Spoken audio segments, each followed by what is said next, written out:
Hi there. Welcome to my YouTube channel. I'm your host, Praying Medic. Here's today's message.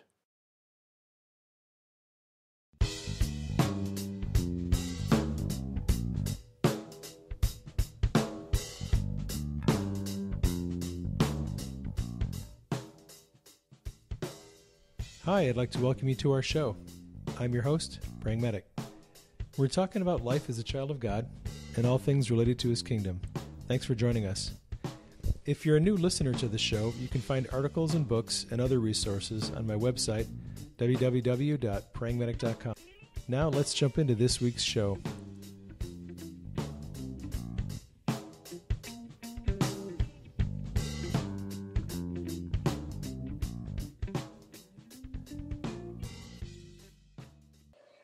Good morning, everyone. How are you doing? Thanks for joining us on the show today. We were actually going to record the show last night, but we had a little emergency that came up. A friend of ours contacted us about, he needed some help with a friend getting rid of a demon, pesky demons. So we spent some time on Skype talking with him and giving him some resources to help get this woman free, which is pretty interesting, but it killed our airtime to do the radio program, so now we're doing it this morning. And we're not sure we're awake enough to do this. I haven't even had my coffee yet. You just need more coffee, honey. That's what you need. So we have kind of an interesting subject to talk about this morning, don't we, honey? Did you want to talk about your day yesterday first? Yeah, I can do that a little bit. I had an interesting meeting, a little prayer session with a woman who's a mother of a friend who has some kind of neurological degenerative disease that is some kind of palsy. It paralyzed some muscles in her throat. She can't swallow, so she has a feeding tube, and she can't speak. So this friend contacted me, asked me to come down to her house and pray with her mother, and I spent a couple hours down there yesterday praying for her. It was very interesting because I felt like she needed some emotional healing in order to affect the physical healing.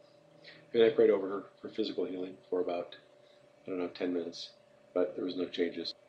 And after I prayed for her physical healing, we got to talk for quite a while about emotional healing, which was really good. I got to basically teach them a lot. But when it came down to praying with her mother for the emotional healing, it was really difficult to do because she couldn't speak. She was able to write. So she was writing on a tablet. And I would ask her questions and she would write the answers. And I walked her through the usual protocol that I use for emotional healing. The family was aware that she had been holding a lot of anger and unforgiveness towards one of the family members for something that had happened as a recurring incident. So the best I could, I explained to her what I needed to do, basically to have her let go of the anger and forgive this person. And she had it seemed like she was having a hard time doing it. Because when we would take her through the incident and have her recall an event that caused the feelings of anger to come up, I would ask her to give it to Jesus, receive His healing, and then we'd go through the event again. And she kept on coming up with anger, which is really unusual. I don't think I've ever had that happen before. Usually the anger is gone, but there's some other emotion that comes up that you can heal. Right. Next, and then something else after that. Right. And eventually get the person free of all those negative emotions from that incident. So it just seemed like she couldn't let go of it. Yeah. It just seemed like it was difficult to assess her because she couldn't talk.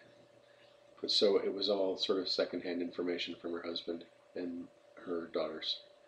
But it seemed like she was having a problem letting go of the anger. We tried for a while and weren't making any progress, so eventually I just quit doing that and we talked about some other stuff. So it was an interesting experience. I certainly learned a few things. And you got to do some teaching to that was good. The husband and the two daughters were there. And the one daughter has actually started reading my latest book, Seeing in the Spirit Made Simple, and she really liked it and had some questions about it, so I got to answer the questions, which was kind of cool. We were going to talk a little bit about unforgiveness and how that relates to physical healing.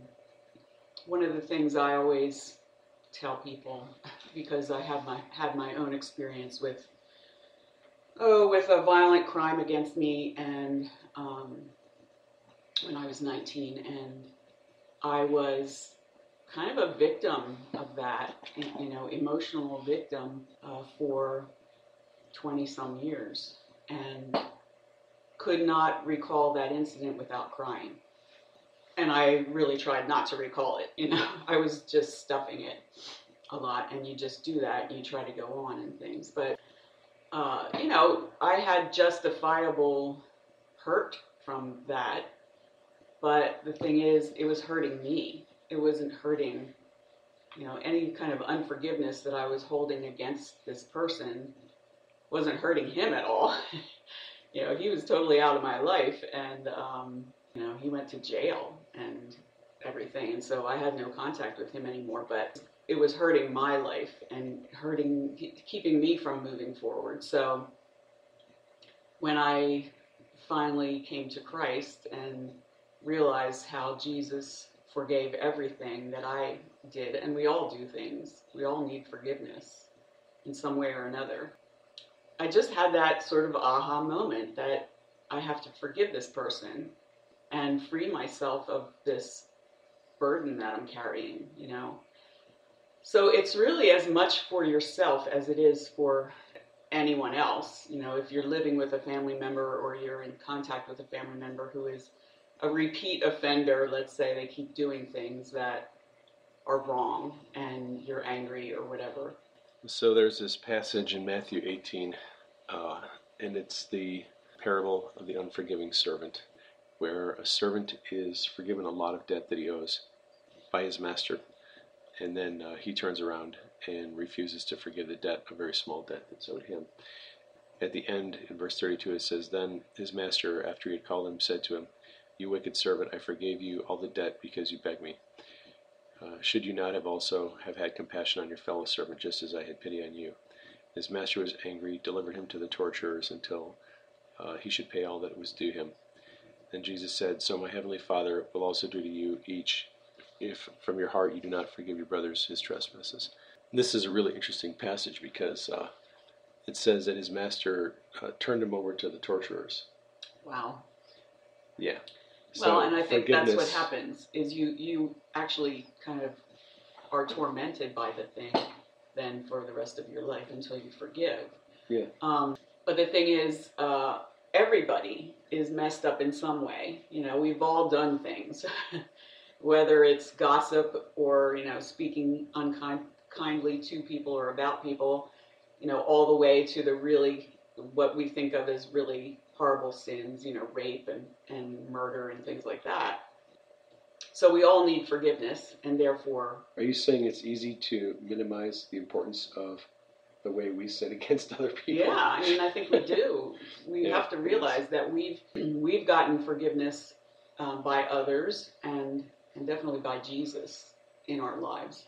And it's important for us to extend that to other people. And I know sometimes you can't do it right away. It's very hard to let go of something if it's fresh.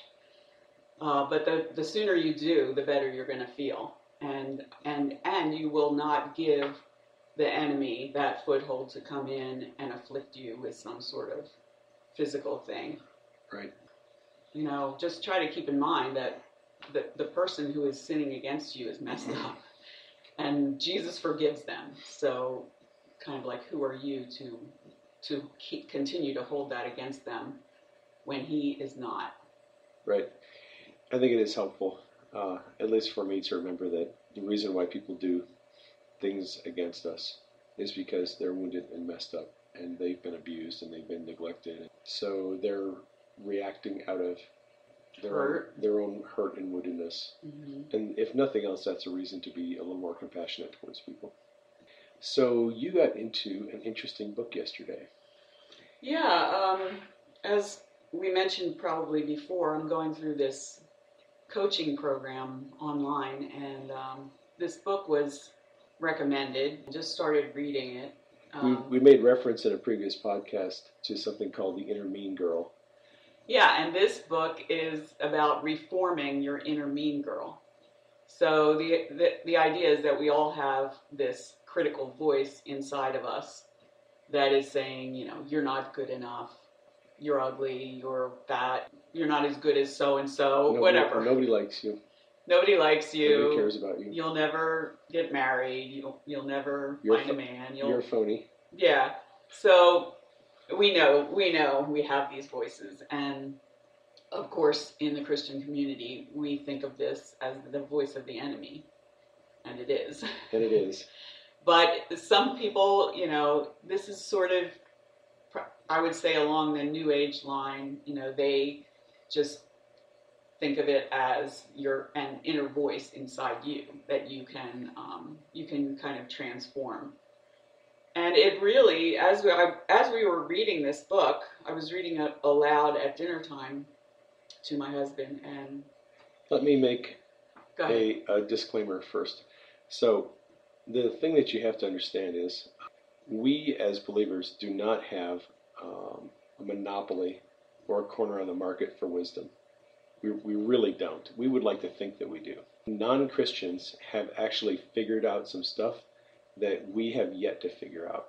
And this book is a really, really good example of how non-Christians are able to discern the truth of a situation and are able to pretty accurately assess what's going on and then even prescribe a treatment that is essentially what really talented Christian counselors are doing.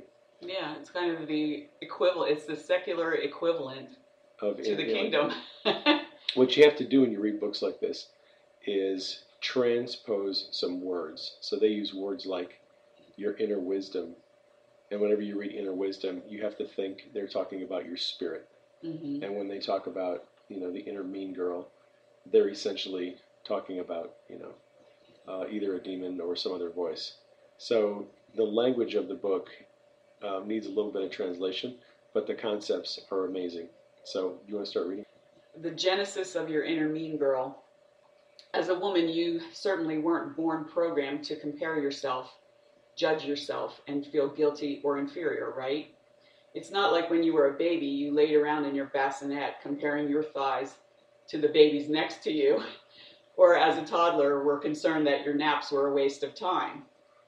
You were not born hardwired to be hard on yourself. You were born pre-programmed to love yourself. But along the way, some wires got crossed. Your inner mean girl got formed, and you got trapped in a cycle of thoughts, habits, and patterns that has been almost impossible to work yourself out of until now. Your inner mean girl is part of the human experience, and she is also a part of you. So you can't kill her off, even if you tried. And we don't want you to try and run from her either. We want you to run straight toward her and love her because, as it turns out, your inner mean girl doesn't mean to hurt you. She actually wants to protect you. So should we take a break here? Yeah, go for it. So in this little opening paragraph or two, they discuss the idea that the inner mean girl is an essential part of you, that she was formed at an early age, and she's there to help protect you. So this sounds like an altar. Yeah. So in inner healing, we know that when people suffer emotional trauma, usually when they're young, they form altars and fragments. Altars are actually alternate personalities. And we know that the reason why altars exist is to protect the core of the personality. So these folks are actually right on track with the essential teachings of inner healing. Right. You develop a wounded child inside you. Right.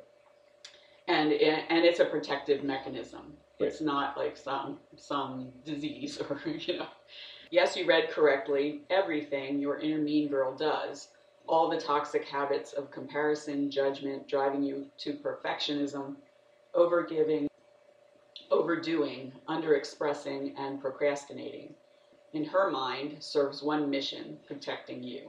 She actually loves you so much that she has devoted her life to keeping you safe and keeping you far away from any experience that could possibly cause pain or suffering. So then how is it that if she is so committed to keeping you from pain, she is also the one who fills your head with thoughts that hurt you, compelling you into actions that sabotage and sacrifice you? Well, at some point in your life, a younger you created your inner mean girl because you needed protection. You had an experience when someone hurt you in which you felt unsafe or unloved, or in which things around you felt out of control. When your excitement, self-expression, love, and innocence were met with fear, criticism, anger, guilt, shame, or blame from a teacher, a parent, a neighbor, or anyone you counted on for recognition, love, or a sense of safety. Yeah, that's the formation of an alter. Emotional trauma due to stress, anxiety, fear, rejection, worry, whatever.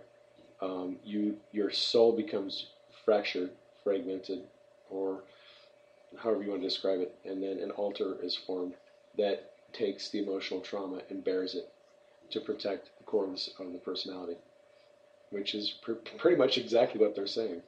Yeah. The younger you decided to never have that experience or those feelings again. So with all the emotional maturity you were able to muster at the time, which was not much, you created your inner mean girl and her self-bullying ways. I mean, we should say there's the inner mean guy as well. Right. I mean, men have this too. It's not just... Really? But this book, was written for women. Primarily so for women. Your inner mean girl made it her job to protect you from emotions and experiences you didn't want to feel. And to do her job well, just like any bully, she used the most effective tool she could find to motivate you: fear.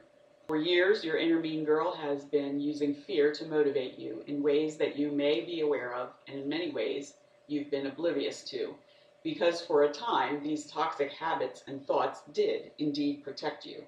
She and you learned that employing these toxic habits, like overworking, overgiving, overworrying, being overly busy, that's me, Is that you, honey? I'm raising my hand here, were actually effective.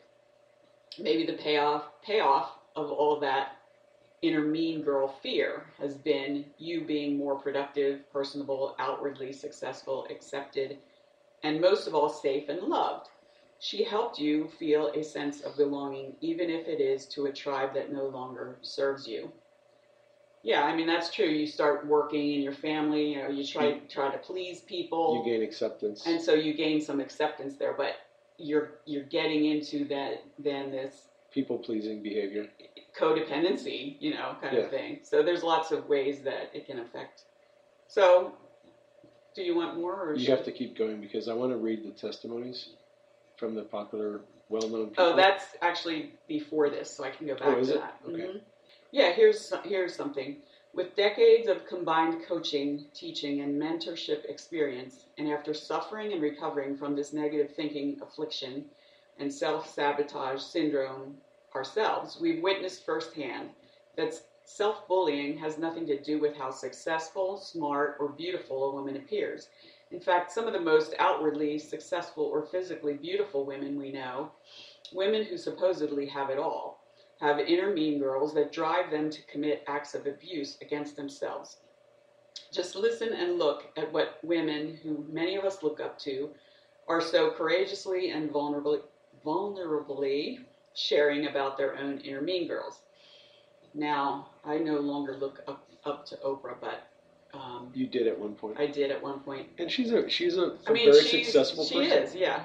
I mean, you got to give her that. So Oprah admitted to the world that her focus on her weight has robbed her of joy. I'm mad at myself. I'm embarrassed. I can't believe that after all these years, all the things I know how to do, I'm still talking about my weight. That's so the inner mean girl. Beating her up. Then you got Arianna Huffington, founder of the Huffington Post. She woke up in a pool of her own blood with a broken cheekbone and injured eye when she collapsed from overwork and exhaustion and admitted, "They found that there was nothing medically wrong with me, but just about everything wrong with the way I was living my life." So an overworker, I guess. Yeah. Elizabeth Gilbert, best-selling author of Eat, Pray, Love, declared, "The real battle for me was my own self-abuse, to learn how to stop and drop the knife I was holding to my own throat. I was never good enough. So yeah, we all have this. Yeah. And you see lots of people, you think they have it all, money and fame and Hollywood, they're stars or whatever, and they're abusing themselves. Yeah. They're not happy. Jim Carrey is a good example. I mean, he's one of the most highly paid actors in Hollywood, and yet suffers from horrible, bouts of depression. And I'm sure he has a lot of, the inner mean guy in his life beating him up over all the things that, from his past. Right. So it's a really common issue. Did you want to read some of the actual attributes of the inner mean girl from the table of contents? Because I think they're really interesting. The different types of. Well, I took a little quiz. Maybe we should put the quiz up. Is there an online? Yeah, there's an online quiz to kind of flesh out and discover what type of inner mean girl you have.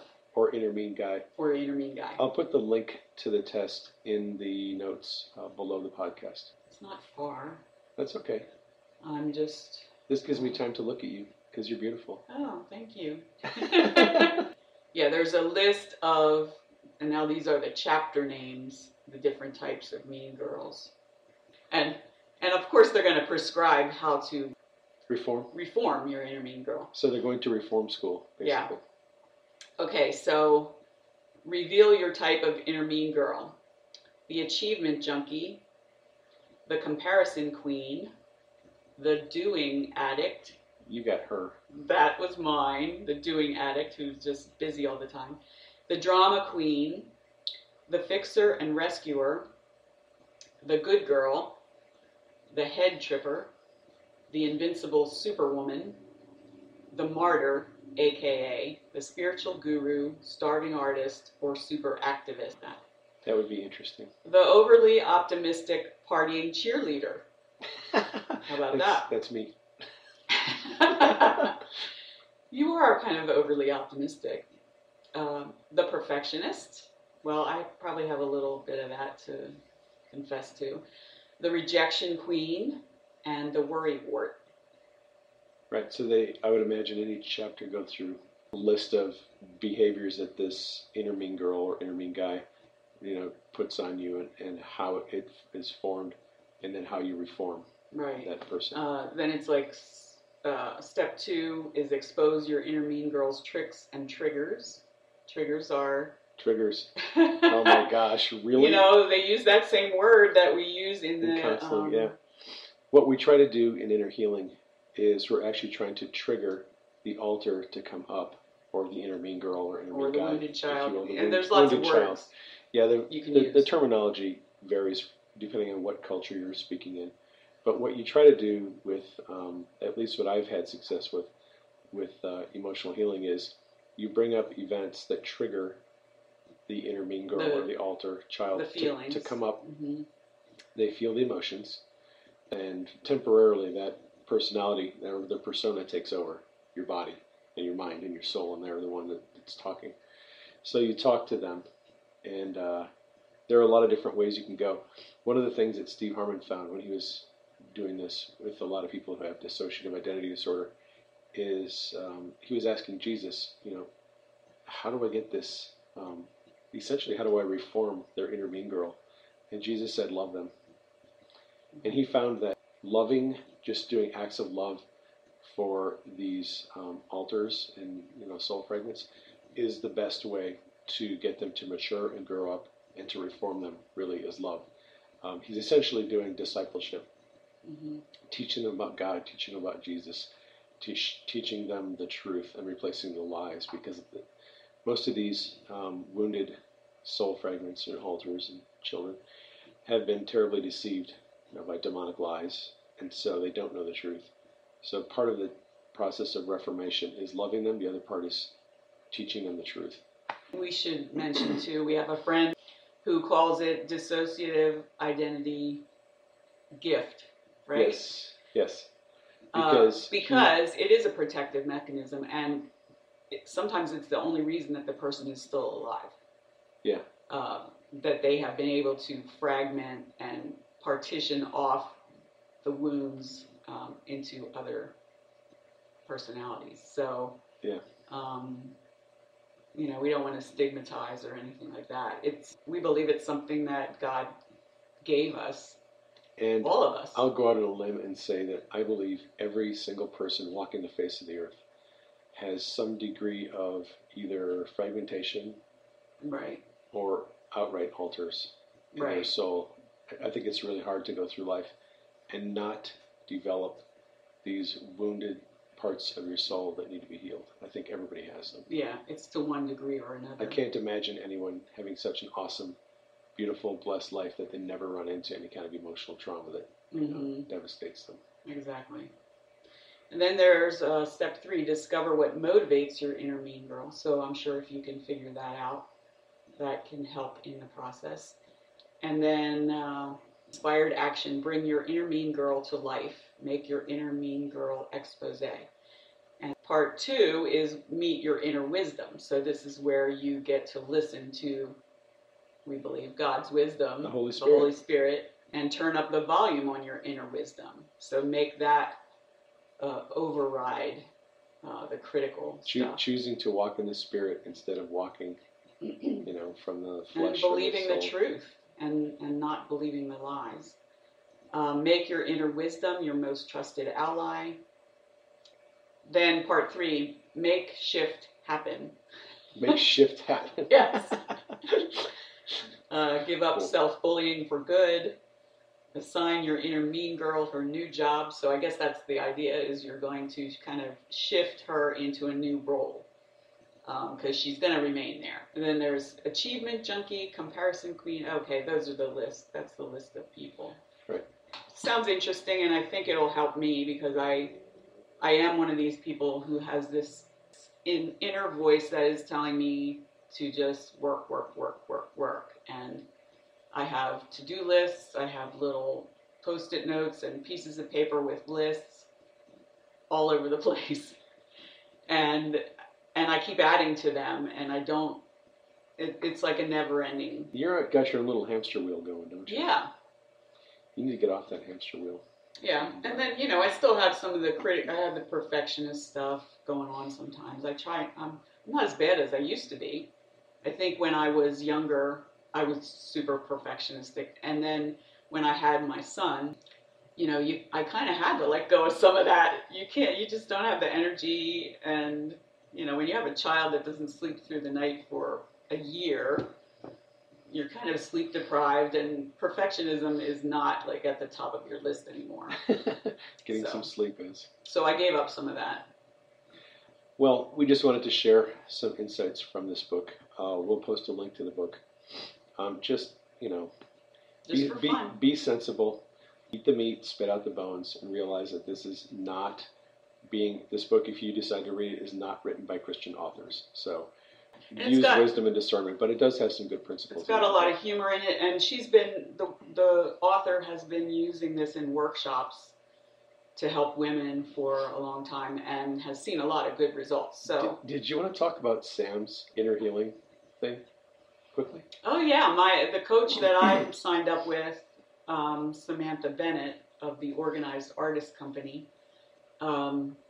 she sent through an audio file for everyone to listen to, and it's something she did a while back, a webinar recording, and I swear it was inner healing repackaged. Yes, it was totally inner healing.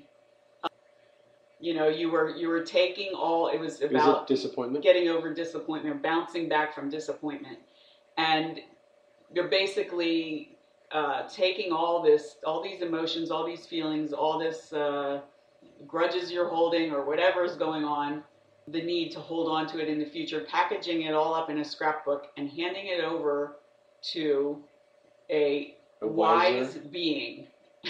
You're handing it over to a wise being and you're saying, here, you take this off of me. I don't want to carry this around anymore. Which is exactly what I do in inner healing. Right. I ask people, tell me the emotion you're feeling. Okay. Give it. Wise, loving being. Give it to this wise, loving Jesus. Exactly. Let him take it away from you, and then tell him you don't want it anymore. And it's really essentially the same thing. Yeah, You so know, different it's names. just different words. I mean, and you know, Christians will immediately see that it's Jesus or that it's God. You know, people who don't know Jesus, give them a replacement, name for him, Right. Right. just so they can do it.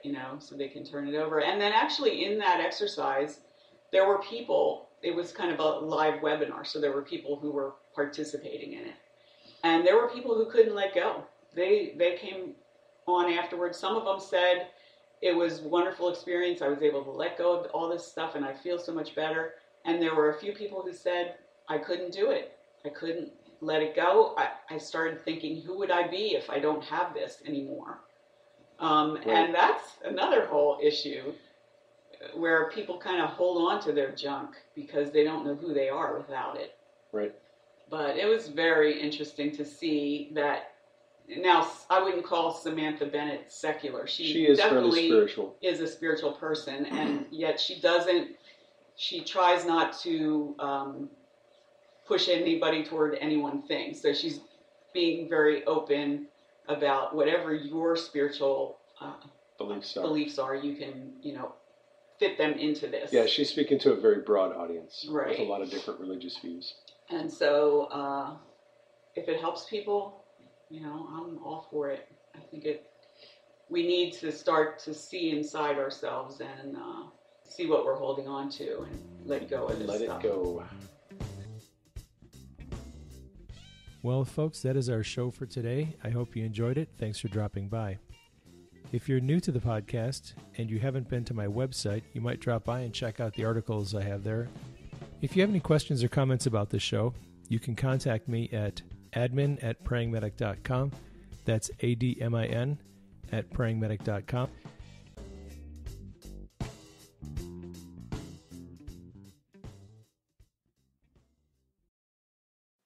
Thanks for dropping by. I hope you enjoyed today's message. You might consider sharing it with your friends. You can do that through the links provided below the video. Thanks for dropping by, and I hope you'll consider subscribing to my channel.